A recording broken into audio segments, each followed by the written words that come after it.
하나님은 우리의 도움 그리고 방패라는 제목으로 말씀을 나누도록 할게요. 자, 역사 속 수많은 사람들의 기도에 대한 간증을 듣다 보면요, 우리는 한 가지 아주 분명한 교훈을 얻게 돼요. 그게 뭐냐? 바로 하나님은 우리가 기도하며 의지할 때 반드시 도와주시는 분이라는 사실이에요. 그리고 이런 맥락에서 오늘 본문인 시편 115편도요 동일한 진리를 우리에게 가르쳐 주는데요. 오늘 설교를 통해서 지난 한 해를 돌아보고 우리가 하나님을 어떻게 우리의 도움과 방패로 지난 한 해 동안 삼아왔는지, 의지해왔는지 곱씹어보는, 되새겨보는 귀한 시간 되시기를 예수님의 이름으로 축복합니다. 아멘. 아멘. 네, 그래요. 끝날 때만 아멘 하지 말고. 자, 오늘 본문 1절은 이렇게 시작해요. 여호와여 영광을 우리에게 돌리지 마옵소서. 우리에게 돌리지 마옵소서. 오직 주님은 인자하시고 진실하심으로 주의 이름에만 영광을 돌리소서. 자, 여러분 이 구절은요, 우리 삶의 모든 영광이 하나님께 속해 있다는 것을 강조해요.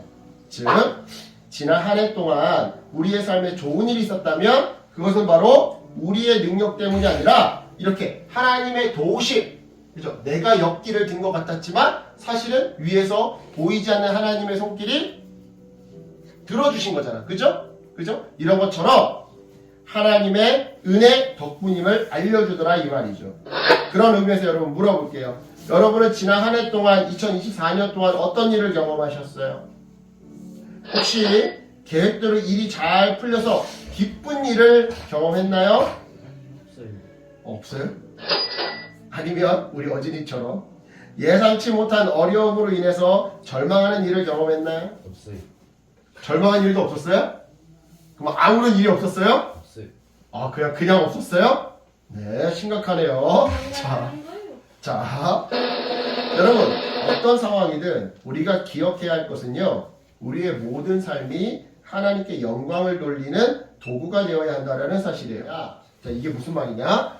어떤 상황이든 우리가 기억해야 할 것은 우리의 모든 삶이 하나님께 영광을 돌리는 모든 상황 속에서, 그쵸? 아기를 보고 있어도 영광, 슬픈 일이, 이 여자 울고 있잖아. 울고 있어도 하나님께 영광, 기쁜 일이 있어도 하나님께 영광, 이렇게 모든 상황 속에서 우리의 삶이 하나님께 영광을 돌리는 도구가 되어야 한다는 사실인데요. 자, 이게 무슨 말이냐? 일이 잘 풀렸다면 그건 하나님이 도와주셔서 잘 풀린 거니까 그 자체로 하나님께 영광이요. 일이 잘 안 풀렸다면 그럼에도 불구하고 약할 때 강함 되시는 하나님의 은혜로 내가 좌절하지 않고 또 하루하루를 살아갈 수 있었으니까 그 역시 하나님께 영광이더라 이 말이죠. 그죠?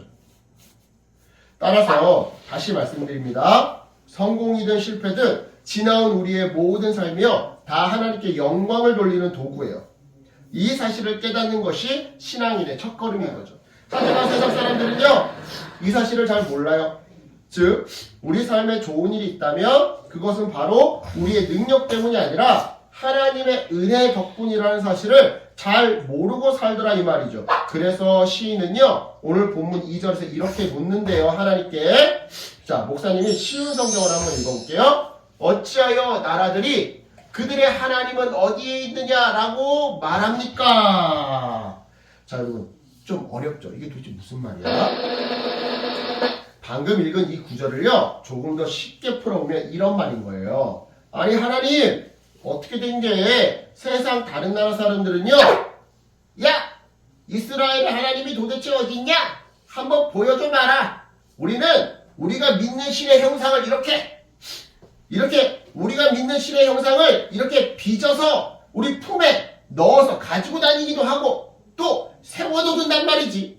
그런데 너희가 믿는 신 야훼 하나님의 형상도 모르잖아. 본 적도 없잖아. 그러면서 무슨 모든 게 하나님의 은혜라고 그러냐? 라고 비꼽니다, 하나님. 그러니 그들의 저 말에 저희가 얼마나 어이가 없고 우습겠습니까? 그래요, 여러분. 세상은요 아주 자주 하나님을 무시하거나 조롱하곤 해요. 왜냐? 세상은 눈에 보이는 것만 믿으려고 하는데 다른 우상들과 달리 하나님은 눈에 보이지 않거든요. 그러다 보니까 하나님의 능력까지 인정하지 않으려고 하는데요. 하지만 이러한 세상 사람들의 태도를 향해 시인은 본문 3절에서 이렇게 대답해요. 오직 우리 하나님은 하늘에 계셔서 원하시는 모든 것을 행하셨나이다. 아멘. 즉 세상이 아무리 하나님을 의심하고 조롱해도 하나님은 여전히 살아계셔서 이 세상의 주인님으로 역사하시더라는 거예요. 그러니까 세상이 조롱하던 말던 우리가 의지하는 하나님은 사람들이 허구적으로 만들어낸 세상 다른 자들과는 비교할 수도 없는 분이더라 이 말이죠.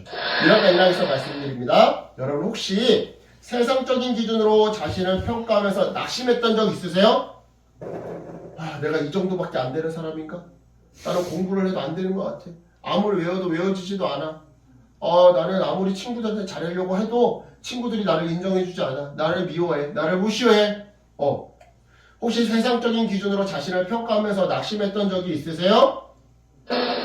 그렇다면 우리들의 시선과 기준을요 세상에서 하나님께로 옮겼으면 좋겠어요. 자, 다시 한번. 여러분, 하나님은 어떤 분? 눈에 보이지 않지만 살아계셔서 이 세상을 창조하시고 이 세상을 움직이시는 분. 따라서 하나님이 지으신 나는 어떤 존재? 비록 지금은 눈에 띄는 성적이나 성과물이나 성취는 없어도 분명 살아있어서 조만간 내 삶을 스스로 결정하고 스스로 움직일 수 있는 그런 존재. 왜? 하나님이 그러신 분이니까. 하나님은 세상을 창조하시고 운행하시는 분이야. 따라서 여러분들도 지금은 내가 보잘것없어 보여도 나도 나만의 세상, 나만의 인생을 개척할 수 있고 그 나만의 인생을 내가 주도권을 가지고 이끌고 나갈 수 있다 이 말이야. 그래요 여러분. 우리는요 눈에 보이지 않아도 이 세상을 이끌고 나가시는 바로 그 하나님의 자녀들이에요. 따라서 하나님 안에 있을 때 하나님만을 의지하고 섬길 때 하나님은 우리 안에 다양한 길들을 만들어 놓으시고 우리는 그렇게 하나님이 만드신 다양한 길들을 자유롭게 선택하며 각자 저마다의 속도에 따라 즐겁게 자신의 인생을 이끌어 나갈 수 있는 거죠. 그러니까 이런 거예요. 자, 운전대는 누가 잡고 있어요? 아빠? 내가 잡고 있어요. 나. 근데 그 길을 만드신 건 누구예요? 하나님. 하나님이에요. 자, 이런 거야. 하나님이 부산 방향으로 가는 길도 만들어주시고 해남으로 가는 길도 만들어주시고 저기 어디랄까 파주로 가는 길도 만들어주시고 미국으로 가는 길도 만들어주셨다고 생각을 해보자. 그러면 선택은 누구한테 달려있는 거야? 나한테 달려있는 거야. 내가 운전하고 갈 수 있어. 누구는 부산으로 갈 수 있고 누구는 해남으로 갈 수 있고 누구는 미국으로 갈 수 있어. 그리고 속도도 다 다를 수 있어. 그런데 문제는 하나님이 저기 제주도로 가는 길은 안 만들어 주셨어. 그럼 우리가 갈 수 있어요? 없어요? 못 가요.